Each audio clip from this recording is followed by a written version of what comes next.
Muy buenas a todos y bienvenidos. ¿Qué tal? Vamos a hablar sobre el test de Cournavez, que el otro día subí una historia a Instagram y parece ser que tenéis bastante interés en este y me preguntaste si podía hacer algún vídeo.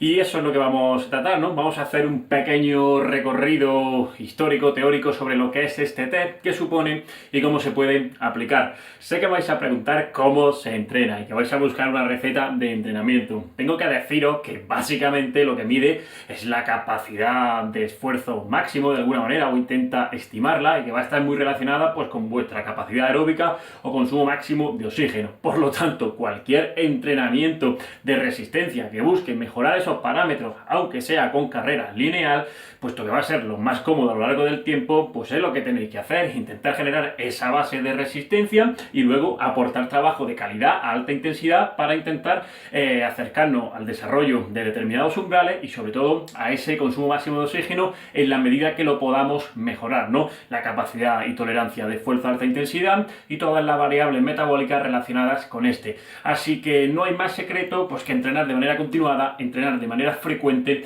y con una estructura o una periodización pues clásica, ¿no? En la que si estoy muy mal empiezo con una base de rodaje intentando acumular kilómetros, te diría que intentes acumular a la semana más de 30 y si puedes llegar a 60 ya estaríamos en un nivel bastante interesante donde las ganancias ya no son tan exponenciales y empezamos a tener que aportar esos entrenamientos de calidad y todo lo que se pueda de baja intensidad o de cantidad y a partir de ahí pues ir jugando un poco con las intensidades. No obstante, sí que os recomiendo pues que de alguna manera algunos de esos entrenamientos que ponéis a lo largo de vuestras sesiones semanales de alta intensidad, en vez de hacerlo pues con repeticiones lineales, pues intentamos incluir algunos cambios de dirección en esos 20 metros de manera similar a la prueba. Dicho lo cual, vamos al lío, vamos a hablar sobre el test en sí. Este es un test de campo, lo vais a ver con nomenclaturas muy variadas, pero todo lo que incluya en el nombre 20 metros y cambio de dirección, por así decirlo, ¿vale? Es un test de Cournavez,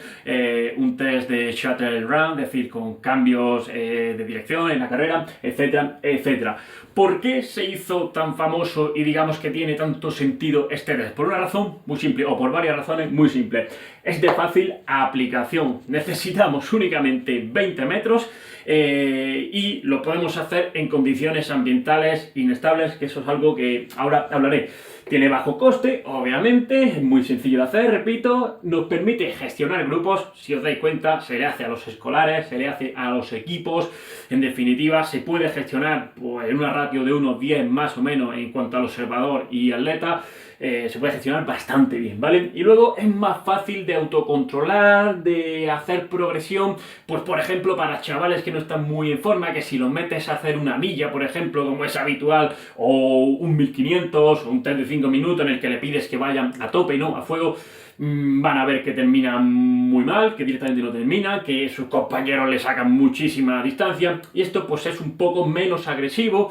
El cambio de dirección de alguna manera también favorece cierto componente lúdico, si es que lo podemos llamar así, y por supuesto pues repito, más progresivo. Lo que empezamos es con una velocidad bajita y vamos haciendo una especie de calentamiento, por lo tanto tampoco necesita de un calentamiento muy especial. Cualquier otro test, un time trial a una distancia determinada, hay que salir a fuego y salir muy rápido y eso desde el inicio pues bueno, hay que tener cierta cabeza y cierta capacidad, ¿no? Como os decía, pues se conoce como Cournavez o 20 metros Shuttle Running Test y pues bueno, lo que tiene es unas señales sonoras que nos van indicando cómo tenemos que correr y a qué velocidad durante esos 20 metros, ¿vale? Así que es audible, es continuo, tiene cambio de dirección y, repito, tiene 20 metros de distancia entre cada posta, por así decirlo.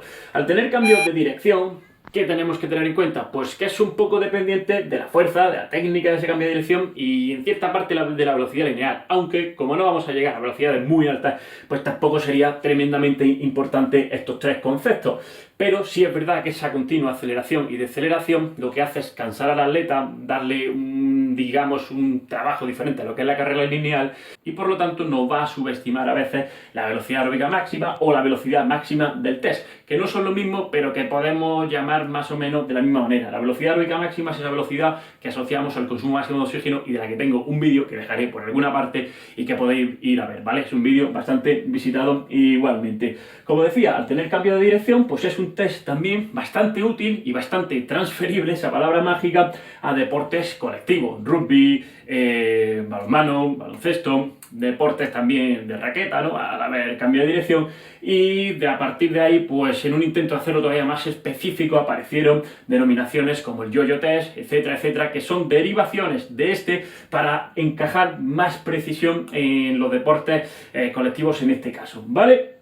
Bueno, como os decía, a modo anecdótico y un poco curioso, deciros que el primero que hizo pruebas de esfuerzo como tal y empezó a diseñar protocolos de pruebas de esfuerzo para valorar la condición física en deportistas y en general en toda la población fue Valke, hace ya bastantes años, y a partir de él se derivaron en la década de los 80 algunos test de campo, precisamente para conseguir lo que os explicaba, esa aplicabilidad más directa al atleta, y se generó pues el test de la Universidad de Montreal. ¿Qué pasa con ese test? Pues que, como os he dicho, necesitaba de una pista de atletismo, que no es difícil de obtener, pero que en parte ya no supone un problema, no es aplicable a cualquier sitio. Por eso, Leger y Lambert pues hicieron ese test de carrera multidireccional y que podían aplicar, pues repito, a los escolares o a cualquier deportista en un espacio muy reducido y sobre todo pues en condiciones ambientales malas, que es lo que yo hice el otro día y por lo que subí el test. Era un día en el que prácticamente había nieve, hacía mucho frío, había agua y llevaba sin ver a alguna gente pues determinado tiempo.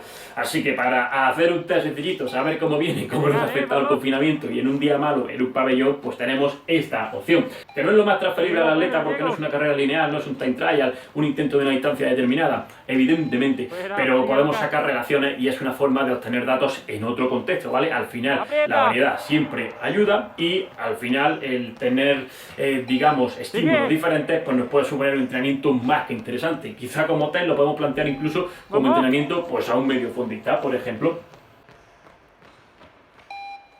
Venga. Estás casi fuera, o aprieta.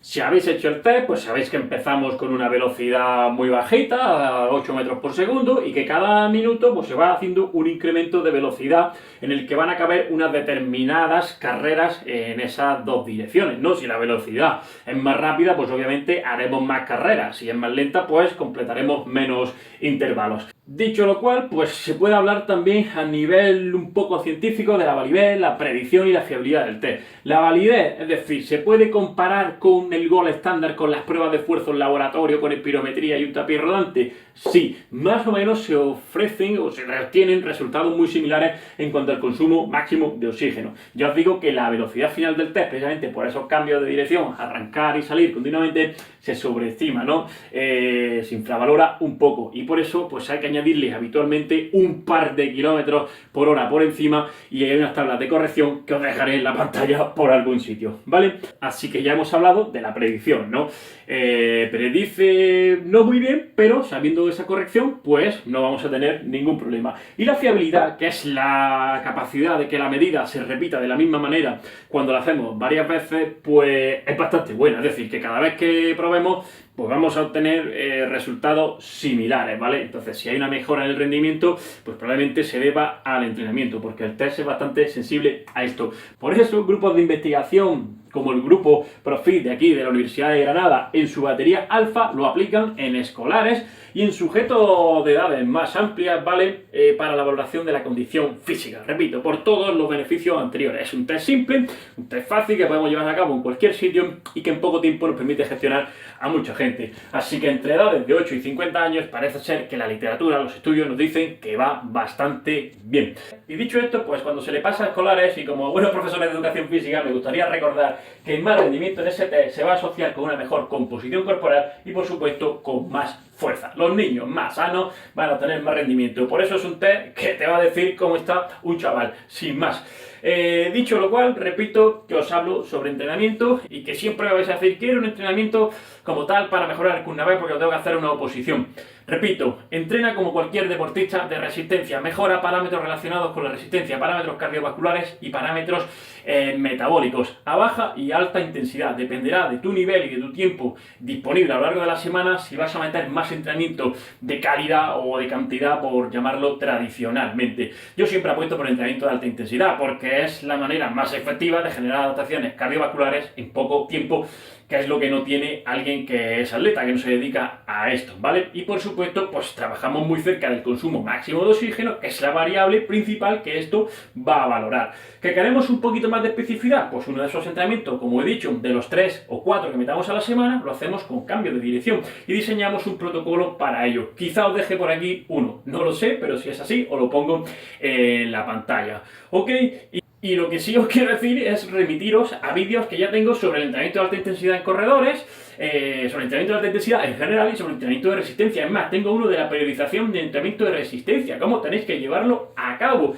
Importante el trabajo de fuerza también, sabiendo que hay un componente con los cambios de dirección, pues es obvio que tenemos que ser un poquito reactivos, que tenemos que tener capacidad de frenar y de acelerar, pero que como no se desarrolla tampoco a máxima velocidad, no hablamos de fútbol donde estamos haciendo sprint continuo, pues tampoco va a ser tan relevante y no creo que haya que estar entrenando en 20 metros continuamente, dando vueltas como un conejillo y simplemente podamos hacer un entrenamiento de resistencia tradicional. Ahora sí, de vez en cuando pues intentamos trabajar el test, testearnos a menudo para obtener esa especificidad y si eso, pues como os he dicho, algún entrenamiento con cambio de dirección, de alta intensidad. Y no tiene más ciencia, entrena continuo, intenta acumular cierta cantidad de trabajo, que es lo más importante. Si no entrenamos con cierta frecuencia y con cierta cantidad, difícilmente, por muy bueno que sea el entrenamiento, muy preciso, vamos a obtener grandes mejoras. Esto creo que es bastante evidente, como todo en la vida, quien más hace, más resultados suele tener dentro de una lógica coherente y ya está, darle continuidad, darle tiempo, entrena y no quiera resultados a corto plazo. Así que esto es todo, espero que os haya solucionado alguna duda respecto al test y ya sabéis que sobre el entrenamiento os remito a otros vídeos y siempre os voy a recomendar entrenar mayormente a alta intensidad y si tenéis más tiempo, entrenar de forma polarizada, que se suele llamar, con una buena cantidad de trabajo a alta intensidad, pero obviamente cantidad tolerable y el resto, el acúmulo de kilómetros, pues los hacemos a baja intensidad como cualquier atleta. Así que esto es todo, nos vemos en el siguiente vídeo y un fuerte abrazo. ¡Hasta luego!